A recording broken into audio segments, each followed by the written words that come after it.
नीम में एक खास बात यह है कि खासकर जब इसे हल्दी के साथ लिया जाता है तब आपके अंदर मौजूद हर तरह के कीटाणु मर जाते हैं। इससे ऐसा असर होता है कि आपकी ऊर्जा पूरे सिस्टम में समान रूप से बंट जाती है और जब आप इस पर ध्यान देना शुरू करते हैं तब आप अपनी मर्जी से अपनी ऊर्जा जहां चाहे ले जा सकते हैं।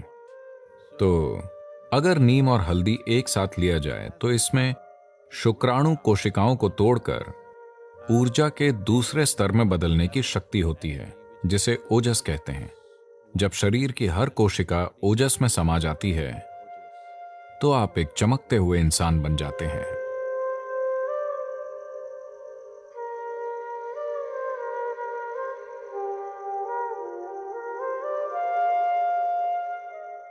तो योग केंद्र में दिन की शुरुआत नीम और हल्दी की एक छोटी गोली खाकर होती है।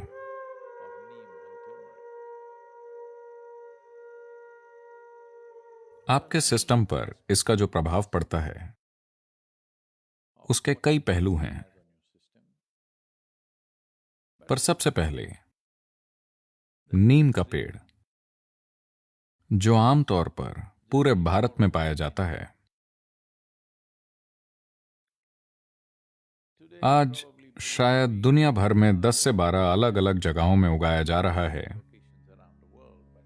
यह मूल रूप से भारतीय उपमहाद्वीप का पेड़ है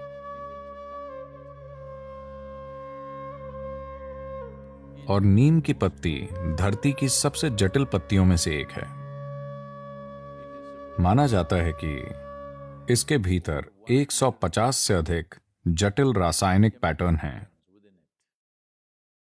इससे कई स्वास्थ्य संबंधी पहलू, ऊर्जा संबंधी पहलू और आध्यात्मिक आयाम जुड़े हुए हैं। सेहत की बात करें, देखिए, आधुनिक चिकित्सा प्रणालियों ने एक बुनियादी गलती की है। उन्होंने सेहत को सीमित परिभाषा दे दी है कि ये सेहत है, ये सेहत नहीं है। वो आपको बताते हैं आपके रक्त का रसायन विज्ञान, रक्त रसायन ऐसा होना चाहिए, सिर्फ तभी आप स्वस्थ हैं। आप में से कई उन मापदंडों में फिट हो जाएंगे पर फिर भी स्वस्थ नहीं होंगे, क्योंकि स्वास्थ्य एक तरह का कंपन है, न कि एक सीमित परिभाषा। आप अभी पूरी तरह से स्वस्थ हो सकते हैं, पर शायद सिस्टम में कुछ चीजें हो सकती हैं कि 10 मिनट बाद आप स्वस्थ ना हों। खैर, 10 मिनट बहुत कम समय लग सकता है। शायद आज शाम तक आप स्वस्थ ना रहें। यह बिल्कुल संभव है। यह सोचना गलत है कि हम सेहत को परिभाषित कर सकते हैं, यह सेहत है, या हम इसे रासायनिक मापदंडों में परिभाषित करके कह सकते हैं यही सेहत है। आपके स्वस्थ होने पर भी सिस्टम के भीतर कई चीजों में उतार चढ़ाव हो सकता है और आपके बीमार होने पर भी कई चीजें स्थिर हो सकती हैं।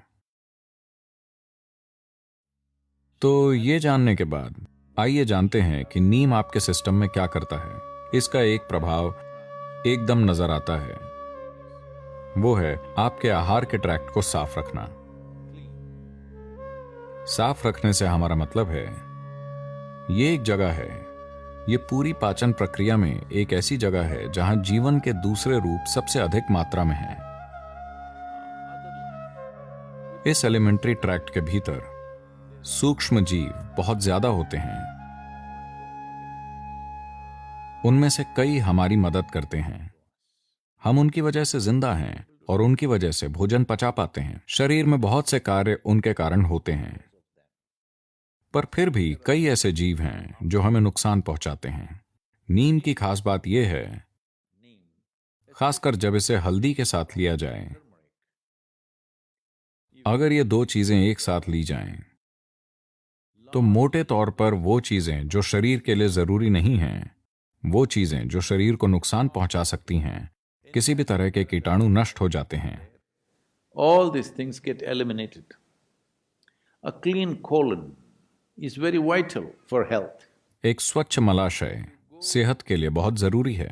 यदि आप किसी भी पारंपरिक चिकित्सक के पास जाते हैं जैसे कि आयुर्वेदिक चिकित्सक या सिद्ध वैद्य या पूर्वी चिकित्सा, तो आपकी स्वास्थ्य समस्या जो भी हो, सबसे पहले वो आपको शुद्ध करेंगे, क्योंकि वो आपके मलाशय को साफ करना चाहते हैं। आपके शारीरिक और मानसिक स्वास्थ्य के लिए वो आपके मलाशय को साफ करना चाहते हैं।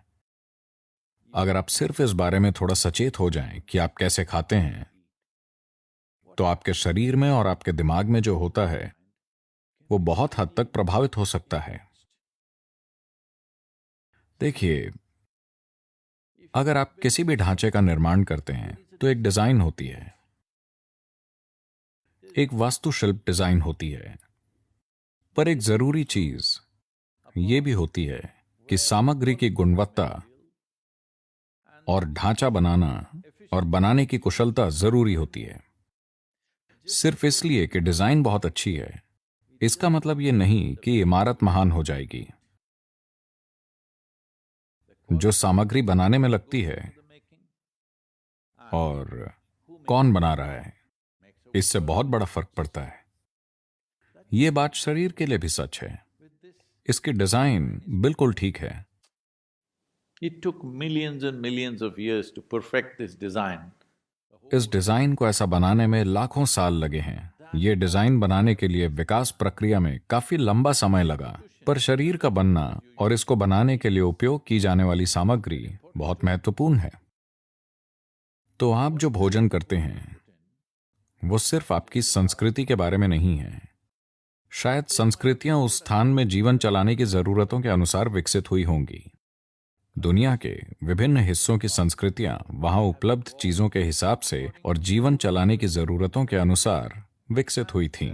वहां की अर्थव्यवस्थाओं और जीवन के हिसाब से, वहां के आजीविका के मुख्य रूप के हिसाब से संस्कृतियों का विकास हुआ। संस्कृतियां कभी भी परफेक्ट नहीं होती। दुर्भाग्य से लोग संस्कृति के आधार पर अपनी पहचान बना लेते हैं और उन्हें लगता है कि उनकी संस्कृति परफेक्ट है। दुनिया में कोई भी संस्कृति परफेक्ट नहीं है, क्योंकि इस पीढ़ी में जो अजीब काम आप करते हैं वो कल की संस्कृति बन जाती है। और आप सोचते हैं कि आप ये काम बहुत सचेत होकर कर रहे हैं। नहीं, ये बस होते रहते हैं, है ना? आज आप जो भी बकवास करते हैं, अगली पीढ़ी उसे अपनाती है या अस्वीकार कर देती है और उल्टा करना शुरू कर देती है। जो भी हो, इसी पीढ़ी की संस्कृति से अगली पीढ़ी की संस्कृति पैदा होती है। तो संस्कृति के हिसाब से आप जो खा रहे हैं उसका महत्व नहीं है। इस प्रणाली के लिए सबसे अच्छा क्या होगा, इस मशीन को कैसे ईंधन के लिए डिजाइन किया गया है, यह जानना बहुत जरूरी है। तो अगर आप इसे देखें, इसे इस तरह समझिए, शरीर की पाचन प्रक्रिया को संतुलन और कुशलता के एक निश्चित स्तर पर रखना बहुत जरूरी है। अपने जीवन में आप जितना काम करना चाहते हैं उसके लिए कितना खाना जरूरी है। हम अपने सभी वाहनों की ईंधन कुशलता की बात कर रहे हैं। 1950 के दशक को देखें, वो दौर बेहतर थे। अमेरिका में 60 और 70 के दशक की कारें, अगर आप 10 कारों को तोड़ें तो एक युद्धपोत का निर्माण हो सकता है। कार बनाने में वो इतना धातु इस्तेमाल करते थे। अब वो हल्के वाहन बना रहे हैं और इसीलिए एक महत्वपूर्ण पहलू ईंधन कुशलता है। 1 मील की यात्रा करने के लिए कितना पेट्रोल चाहिए? यहां हम पर्यावरण के बारे में सोच रहे हैं, अपनी सेहत के बारे में सोचें। यानी हमें ऊर्जा की एक इकाई बनाने के लिए कितना खाना चाहिए? जितना ज्यादा खाना चाहिए उतना सिस्टम पर ज्यादा भार है। तो अगर आप खुद महसूस नहीं कर पाते, तो हर दिन सुबह अगर आप खाली पेट थोड़ा सा नीम और हल्दी खाकर कुछ गुनगुना पानी पिएं, It will bring that sense to you. तो इससे आप में समझदारी आएगी, क्योंकि शरीर भोजन के प्रति विशेष प्रतिक्रिया देगा। यह आपको बताएगा कि कब आपने काफी खा लिया है। आप इसे खुद समझ नहीं पा रहे हैं, पर शरीर की हर कोशिका बोलेगी। Because neem and turmeric together creates a certain access to the cellular level. क्योंकि नीम और हल्दी मिलकर आपकी पहुंच कोशिकीय स्तर तक ले जाते हैं कि जब आप ऊर्जा पैदा करते हैं तो ये कैसे बढ़ती है। लोग चाहते हैं कि मैं इंटरनल कंबशन के बारे में बोलूं।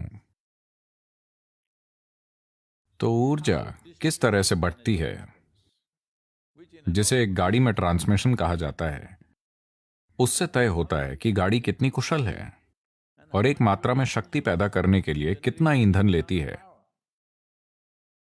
इंजन की शक्ति एक चीज है, पहियों तक पहुंचने वाली शक्ति अलग चीज है, बिल्कुल अलग। आज दुनिया की टॉप रेसिंग कारें सिर्फ 2.7 लीटर हैं। यही फॉर्मूला 1 के लिए तय की गई सीमा है, पर वो सबसे तेज मशीनें हैं क्योंकि इंजन में पैदा हुई शक्ति और पहिए तक पहुंचने वाली शक्ति में बहुत कम फर्क है, बिल्कुल कम। यहां ऐसे पिकअप ट्रक हैं जो इंजन पर 700 bhp उत्पन्न करते हैं, पर पहिए तक जो पहुंचता है वो अलग बात है। तो ट्रांसमिशन नाम की एक चीज होती है। तो आप अपने पेट में क्या उत्पन्न करते हैं, वो सब कहां जाता है, वो किस हद तक जाता है, ये एक बहुत ही महत्वपूर्ण पहलू है। पर आज की दुनिया में लोग इसके प्रति सचेत नहीं हैं। अगर आप इसे सुविधाजनक बनाना चाहते हैं तो इसके लिए योगाभ्यास हैं, पर उसकी मदद के लिए नीम और हल्दी एक जबरदस्त प्रक्रिया हो सकती है, क्योंकि इससे ऐसा होता है कि आपकी ऊर्जा समान रूप से बढ़ती है। और जब आप ये समझना शुरू कर देते हैं तो आप ऊर्जा को अपनी मर्जी से जहां चाहे वहां भेज सकते हैं। ऊर्जा को अपनी मर्जी से जहां चाहे वहां भेजने का मतलब है, अगर मैं आगे बताऊंगा तो लोग हर तरह की चीजों की कल्पना शुरू कर देंगे, इसीलिए मैं कम बोलूंगा। पर जैसे मैं अभी बोलना चाहता हूं, अगर मैं अपनी ऊर्जा को अपने गले में सचेत रूप से केंद्रित करूं, ऐसा कई गायकों और दूसरे लोगों के साथ हो सकता है, स्वाभाविक रूप से। पर अगर आप ऐसा सचेत रूप से करें तो आप देखेंगे कि आपकी बात का एक अलग असर होगा। अगर आप किसी चीज को देखते हुए अपनी ऊर्जा को अपनी आंखों की ओर बढ़ाएं, पूरी ऊर्जा नहीं पर ज्यादा ऊर्जा वहां हो, तो आप देखेंगे कि आपकी नजर शक्तिशाली हो जाएगी। सभी की आंखें हैं, शायद 2020 नहीं, नहीं, मैं साल की बात नहीं कर रहा हूं, मैं नजर की बात कर रहा हूं।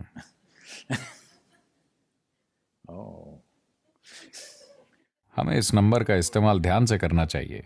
2020 का मतलब लोग ऐसे हो जाते हैं। तो शायद आपकी दृष्टि सामान्य हो पर शक्ति एक सी ना हो। सभी एक जितना नहीं समझ पाएंगे, एक सी गहराई से नहीं समझ पाएंगे। इस तरह कई पहलू हैं। आप अपने हाथों से कुछ करना चाहते हैं, अगर आप अपनी ऊर्जा अपने हाथों में केंद्रित कर सकते हैं तो आपका स्पर्श एक अलग स्तर का होगा। तो अगर ऐसा होना है तो सबसे पहले और सबसे जरूरी बात यह है कि सिस्टम में ऊर्जा ठीक से बटी हो। खाली पेट नीम और हल्दी खाने से इस दिशा में चमत्कार करता है। जो लोग किसी प्रकार की साधना कर रहे हैं उनके लिए यह बहुत महत्वपूर्ण है। इसके दूसरे आयाम हैं। अगर हम इस नीम और हल्दी का उपयोग खाली पेट करते हैं तो एक पहलू यह है कि इसमें आपकी ऊर्जा के एक आयाम को दूसरे में बदलने की शक्ति है। इस अर्थ में योग संस्कृति में इसे अच्छे से समझना होगा। डॉक्टरों का कहना है कि यदि आप बहुत ज्यादा नीम खाते हैं तो यह शुक्राणु कोशिकाओं को नष्ट कर देगा। यह उस बात का अच्छा प्रमाण है जो हम हजारों वर्षों से कह रहे हैं। देखिए, अलग अलग तरह की कोशिकाएं हैं। आज आधुनिक विज्ञान पहचानने लगा है कि वो कितनी अलग हैं। आपकी त्वचा की कोशिकाएं, आपकी अस्थि मज्जा, आपके शुक्राणु, आपका दिमाग, ये सभी अलग अलग तरह की कोशिकाएं हैं। लगभग एक अलग जीवन ही है। हालांकि वो सभी एक ही जानकारी में पिरोई हुई हैं, वो बहुत बहुत अलग हैं। और एक चमड़ी की कोशिका पैदा करने में शरीर जितना काम करता है और एक शुक्राणु पैदा करने में जितना काम करता है, एक दूसरी कोशिका जैसे न्यूरोलॉजिकल कोशिका पैदा करने में जितना काम करता है, शरीर के साथ ऊर्जा की भागीदारी अलग स्तर पर होती है। बहुत से लोग इस पर सवाल उठाएंगे, लेकिन वो 25 या 50 साल के बाद मान जाएंगे। हाँ, मैं आपको बता रहा हूं। तो मानव जीवन का एक आयाम है। देखिए, मैं चाहता हूं कि आप इस चमत्कार को समझें। कामुकता के बारे में ना सोचें। बस एक ही कोशिका से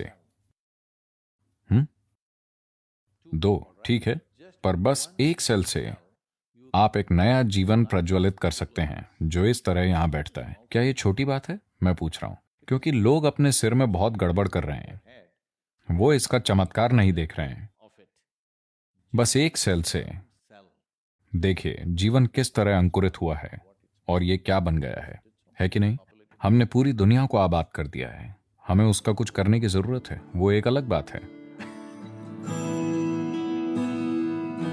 तो नीम और हल्दी मिलकर शुक्राणु कोशिकाओं को तोड़ देते हैं और उन्हें ऊर्जा के दूसरे स्तर में ले जाते हैं, जिसे ओजस कहते हैं। जब आपके शरीर की हर कोशिका धीरे धीरे ओजस में लिपट जाती है, अगर आप साधना कर रहे हैं और आपका ट्रांसमिशन अच्छा है और पूरे शरीर में एक सा है, जब शरीर की हर कोशिका ओजस में लिपट जाती है। ओजस का क्या मतलब है? ये है क्या? मुझे दिखाओ। मेरे खून की रिपोर्ट में उन्होंने कहा कि कोई ओजस नहीं है। ठीक है, आपके खून की रिपोर्ट में जीवन भी नहीं है। मैं चाहता हूं कि आप ये जानें, उसमें बस रसायन है। किसी ने कभी साबित नहीं किया कि आप जीवित हैं। हेलो, आपको साबित करना होता है। तो हर सेल के चारों ओर ओजस भर जाएगा। जब शरीर की हर कोशिका ओजस में समा जाती है तो आप एक चमकते हुए इंसान होंगे। इस शब्द के हर अर्थ में आप एक चमकते हुए इंसान होंगे। You will be a glowing human being within and without. आप भीतर और बाहर से चमकेंगे। ये कुछ ऐसा है जिस पर सभी को काम करने की जरूरत है, क्योंकि ये आत्मज्ञान नहीं है। ये एक प्लेटफॉर्म है जिस पर कुछ भी गलत नहीं हो सकता है। शरीर और मन प्लेटफॉर्म है।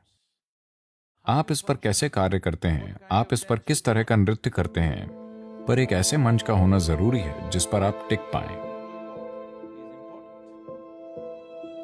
आपको यह समझने की जरूरत है, शरीर अंतिम चीज नहीं है, यह शरीर मंच है। यह मन एक मंच है। अगर आप इसे बहुत ऊर्जावान और स्थिर बनाते हैं तो उमंग और स्थिरता, लोग ये नहीं समझ पाते हैं। उन्हें लगता है कि उमंग मतलब यहां वहां उछल कूद मचाना और स्थिर मतलब मौत। अगर प्लेटफॉर्म इस तरह के हैं, यानी आप उमंग से भरपूर और स्थिर हैं, अब आप जैसा चाहें वैसा डांस करने के लिए आजाद हैं। इस दिशा में नीम और हल्दी बहुत महत्वपूर्ण तत्व हैं। ऐसा नहीं है कि उनके बिना आप ऐसा नहीं कर सकते, आप कर सकते हैं, पर जब मदद मिल रही है तो उसका उपयोग क्यों ना करें? तो शारीरिक और मानसिक सेहत दोनों के संदर्भ में इसके कई पहलू हैं। तो ये एक संभावना है, एक ऐसी चीज का उपयोग करने के बारे में है जो आपको मदद करती है, और एक ऐसे वातावरण का उपयोग करना जो आपको एक प्रकार की ऊर्जा में भिगोएगा, पूरे शरीर को नहीं। शरीर की हर कोशिका में ओजस की सुरक्षा परत होनी चाहिए, फिर आप रोग मुक्त और परेशानी मुक्त होकर जी सकते हैं। सबसे बड़ी बात है कि आप एक ही साथ उमंग से भरपूर और स्थिर रहते हैं।